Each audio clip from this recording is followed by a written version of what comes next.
विकास कुमार पुरोहित जी। गुरुदेव, मैं गांव के अस्पताल में कार्यरत हूँ। वहाँ मुझे प्रसव, अनीमा, घाव के कारण सुचिता नियम पालन नहीं कर पाता और कार्य स्थल पर खाना पीना भी करना पड़ता है। आपसे निवेदन है कि इसमें भी कुछ अनुमति प्रदान करें, क्या करें? नहीं, आपका परम पवित्र कार्य है। जैसे माँ का छोटा बच्चा हो ना, और बार बार शौच करे तो उसे अपने शौच होने की जो पवित्रता का नियम है वो उसमें नहीं लागू होगा। वो तो बस इतने हाथ अच्छे से साबुन से धो के, रज से धो के पुनः कार्य करे, क्योंकि वो बालक है, उसकी सेवा है। ऐसे ही आप जो मरीज की सेवा करते हो, भगवान की सेवा है। कोई भी मरीज आए उसे भगवत भाव से देखो और आप पवित्र हैं, क्योंकि सेवा धर्म से युक्त है। और भगवान का नाम स्मरण करते हुए सेवा करो, और जो भोजन आवे भगवान को अर्पित करके पाओ। ये बहुत बड़ी साधना में सहयोग वृत्ति होगी। जो दूसरों की सेवा करना है, सेवा के बराबर कोई अर्थ तो दे नहीं सकता। वो तो एक मतलब जीने के लिए अर्थ की जरूरत है, लेकिन सेवा का वो पूर्ण मूल्य नहीं होता। किसी के आप मान लो ऐसी सवंग प्रत्यंगों की सेवा कर रहे हैं, तो आपकी उस क्रिया का तो मूल्य हो सकता है, लेकिन आपके अंदर जो भाव है उसका मूल्य तो केवल भगवान ही है। क्रिया का मूल्य कोई दे सकता है, भाव का नहीं। तो आप भाव सहित क्रिया करिए तो भगवत सेवा भी बन जाएगी, और आपके ऊपर अपवित्रता का कोई दोष भी नहीं लगेगा, क्योंकि हम अपने प्रभु की सेवा कर रहे हैं जो मरीज रूप में आए हुए हैं। महाराज जी, बहुत सारे गृहस्थ परिकर साधक जन बाहर जो आते हैं, उनका ये प्रश्न रहता है कि जैसे वो सुबह 8-9 बजे ऑफिस में चले गए और शाम को उनको 8-9 बजे आना होता है। इस बीच में अगर वो शौचालय आदि जाना पड़े, तो महाराज जी इस परिस्थिति में वो क्या करें कि इनका नाम जप नाम का निरंतर अभ्यास करें। पवित्र अवस्था में माला जप लें। इसलिए हम किसी को नियम नहीं देते कि आप गुरु मंत्र इतने माला जपिए। आपको जितना संयोग बन जाए, सुबह शाम में आधा घंटा 1 घंटा बैठ के मंत्र से, माला से मंत्र जप लो। हर समय राधा वल्लभ श्री हरिवंश, राधा वल्लभ श्री हरि। और देखो, कोई भी ऑफिस या कोई भी कार्य अनवरत नहीं होता है, अंतराय होता है। तो आप उस जो अंतराय है उसको भजन में लगा दीजिए। माना कि आपकी एकाग्रता नहीं कि आप निरंतर जप सकें, ठीक है। आप लैपटॉप में काम कर, किसी भी क्रिया में लगे, निरंतर नहीं लग सकते। उस अंतराय होता है, जो आपको उस समय अंतराय मिलता है उसमें आप नाम जप कर लीजिए। नाम जप महामहिम है, उसके लिए पवित्रता पवित्रता का विधान नहीं, थोड़ा मंत्र के लिए है शास्त्रीय विधान। तो सुबह शाम जब कभी पवित्र शरीर हो, बैठ करके जितना हो मंत्र जप कर लो, नहीं नाम जप करो। कुछ पद याद कर ले प्रभु की लीला संबंधी, वो पद गुनगुनाता रहे। तो हमें तो लगता है कि सब भजन हो जाएगा। ऑफिस में जाना भी भजन हो जाएगा, जो आप व्यापार कर रहे हो वो भी भजन हो, हमारा उद्देश्य बदल जाए।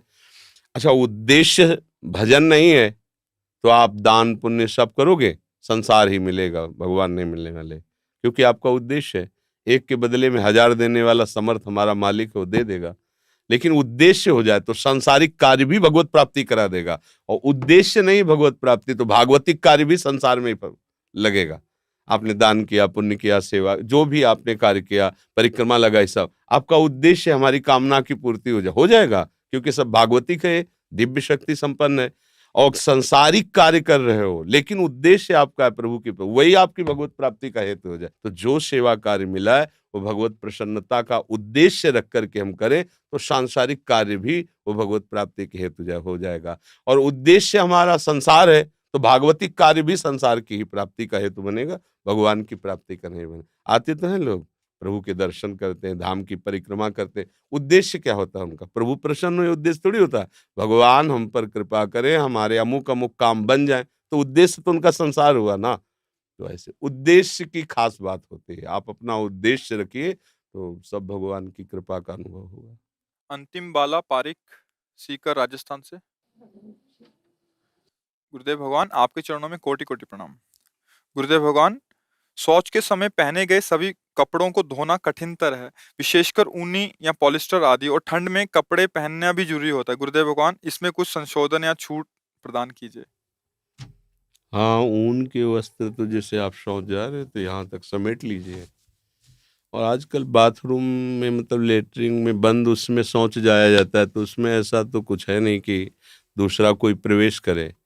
तो जैसे ठंडी का समय है, एक स्वेटर ऐसे पर सूती वस्त्र फिर नहीं धारण करें और उसको समेट ले। और फिर कमर से और इतना ऐसे हाथ पवित्र करके फिर अपना बाहर जो कपड़े पहने जाते हैं वही टांग ले, वो पहन ले। जितना आप पवित्र रहेंगे उतने ही आपके विचार पवित्र रहेंगे, उतने ही भाव पवित्र रहेगा। पवित्रता तो अनिवार्य है ही।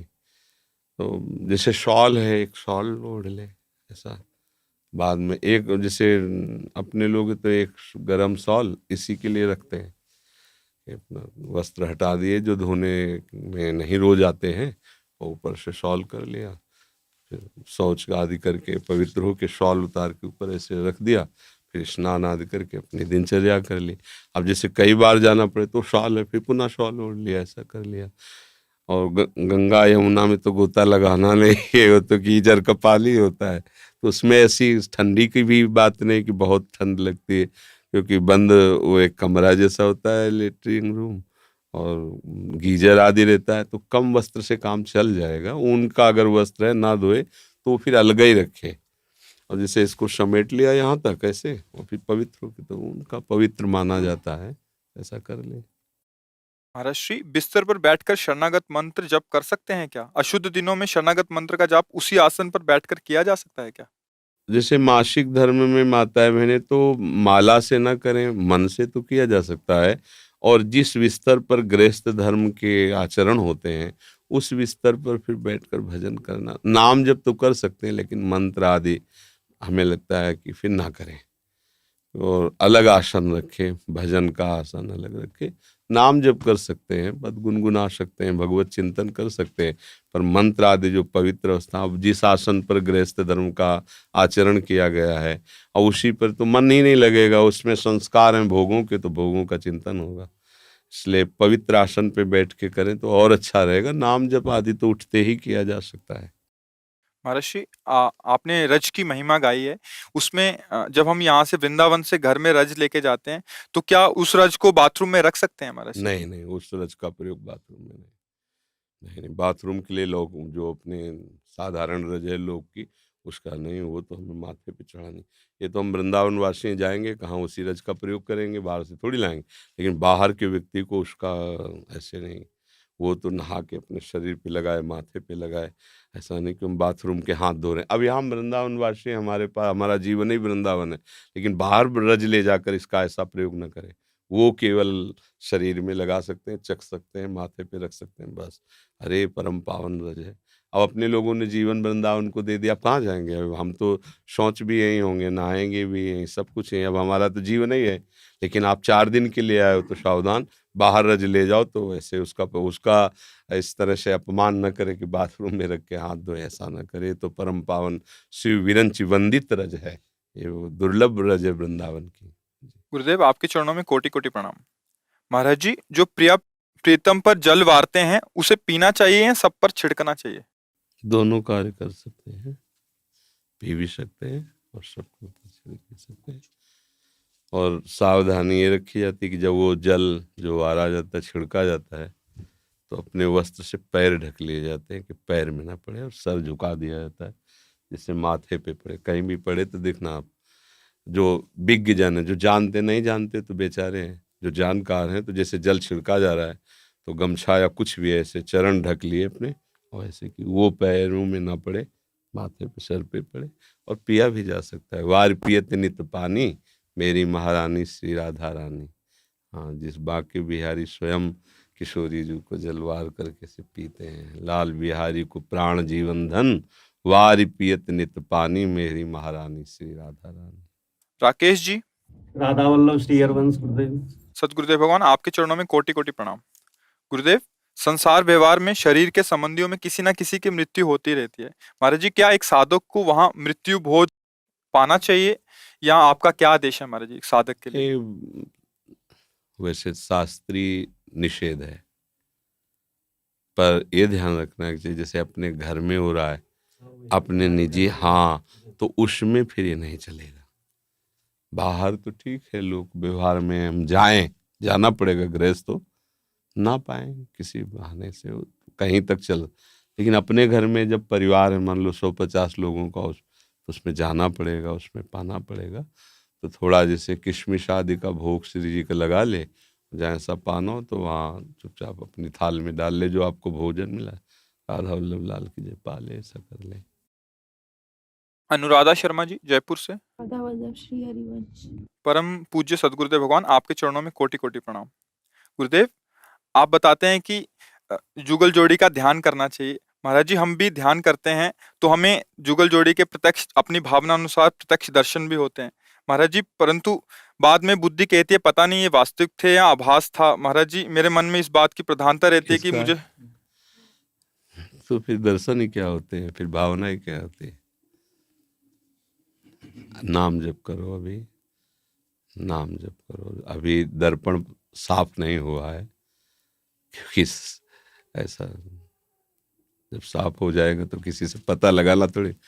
जब हमको पेट भरता है तो किसी से दूसरे से प्रमाण लेना पड़ता है क्या? भैया मुझे पता नहीं चलता कि मैं छका कि नहीं, जरा आप बता देना, जब छक जाए तो आप बोल देना। ऐसा तो नहीं करना पड़ता ना। पेट जब भरता है तो आनंद समुद्र मेरे प्रीतम कैसे भी, जागृत में, स्वप्न में, सुषुप्ति में, कैसे भी, तो उसमें संशय थोड़ी रहेगा कि पता नहीं ये है कि नहीं है। नहीं, अभी दर्पण साफ नहीं हुआ है। जिस समय दर्पण साफ हो जाएगा तो ये सब खत्म हो जाएगा, संशय नहीं रहेगा। अभी संशय है, मतलब नाम जप करो, नाम जप से। और ऐसे ही भावनात्मक अगर छोटी भी कोई ऐसी झलक आ रही है तो आ रहे हैं वो हमारे में, संशय नहीं करना चाहिए। नहीं तो आप देखो, जब आप प्रभु के नहीं थे, आंख मूंदते थे, अंधकार, अगर अब छोटी सी भी भावना बनती है, ऐसे आपको ऐसे ही मनोभाव के अनुसार श्याम चरणारविंद गौर चरणारविंदा, तो वो श्री जी उतना कृपा करके आ रहे हैं, उस पर संशय नहीं करना चाहिए। अगर स्वप्न में झांकी आ रही है या जागृत में आपकी भावना, प्रभु आप पर कृपालु है, वो आए, संशय नहीं करना चाहिए। संशय से फिर भावना धीरे धीरे नष्ट हो जाती है। संशय आत्मा विनश्यति, संशय बिना उनकी कृपा के तुम उनकी तरफ सोच नहीं सकते। अगर तुम्हें उनकी याद आ रही है तो तुम्हें याद कर रहे हैं, और अगर कहीं रूप की भावनाएं बन रही, उनका जो वास्तविक रूप है वो तो बड़े बड़े महापुरुषों के ध्यान में नहीं आते। प्यारोडुम क्षमते ने अच्छी सुखादी नाम तो ये ध्यानगम, देखो उनकी क्षमता नहीं कि वो ध्यान में ले आवे, हमारी क्षमता क्या होगी? तो कृपा करके मान लो हमारी कल्पना बन रही, हमारी भावना बन रही, तो आ रहे हैं वो हमारे भाव में। नहीं तो हमारी भावना की ताकत क्या कि हम सांवले चरणारविंद की भी भावना कर सकें। तो इसलिए इसे विश्वास करना चाहिए, मेरे प्रभु मेरे पर बहुत कृपालु हैं, और कभी ये बात किसी से कहना नहीं चाहिए। गुरुजनों के सामने तो ठीक है, एक बार अपनी बात प्रमाणित करने के लिए, पर कोई ये जान न पावे। जैसे हमारी भावना केवल प्रभु जाने, गुरु जी जाने, बस हमें दूसरे से, हरि गुरु जान रहे हैं तो दूसरे से हमें क्या मतलब। और खूब नाम जप करो, कभी प्रभु की किसी बात पर संशय न करो। वो सत्य हैं, उनकी हर बात सत्य है। वो स्वप्न में भी आते हैं तो वो सच्चे हैं, इसलिए हमारे लिए स्वप्न है, उनके लिए थोड़ी है। वो तो आए हैं तभी तो स्वप्न में देख पाए, नहीं तो हमारे स्वप्नों में गंदे विचार के सिवा और देने की क्या ताकत है? संसार ही तो दिखाएगा। लेकिन अगर प्रभु आए हैं, भक्त आए तो आए हैं, चाहे वो हमारे लिए जागृत स्वप्न सुषुप्ति है, प्रभु के लिए थोड़ी है। वो चाहे जागृत में आओ, चाहे स्वप्न में आओ, चाहे सुषुप्ति में आओ, वो तो आए ना, तभी तो हमारे अनुभव में आए। उसको सत्य मानो, तो मानते मानते वास्तविक आपको भगवत साक्षात्कार हो जाएगा। हम भगवान की कृपा की अवहेलना करते रहते हैं। वो हमें कितनी कृपा की है, हम किसी लायक नहीं, हमको संतों से जोड़ा, नाम दिया, उपासना दी, धाम, ये सब कृपा ही तो है। हम भला इस कृपा को कहाँ देख पाते हैं? हमें तो दब जाना चाहिए कृपा के बोझ, जैसे कि हमारे प्रभु की हमारे ऊपर अपार कृपा है। और चाहे जितना दुख आवे, ये संशय नहीं करना चाहिए कि अब नाराज हो गए क्या प्रभु। नहीं, ये भी कृपा है, इसमें भी हमारा मंगल छुपा हुआ है। कोई न कोई भगवान का ऐसा मंगल विधान है जिससे दुख हमको भगवान की तरफ बढ़ाएगा, ये अपमान हमको भगवान की तरफ। हम किसी भी स्थिति में संशय न करें, विपरीत भावना न करें, नहीं तो शरणागति में ये कलंक है। ये हो सकता है ये बढ़ जाए तो नास्तिकता आ जाए, ये भी है। अगर ये बढ़ गया तो नास्तिक, ये नहीं है, ये नहीं है, ऐसा हो सकता है। तो हमें ये है, हमें तो सब जगह है लगाना है, स्वप्न में भी, जागृत में भी और सुषुप्ति में भी।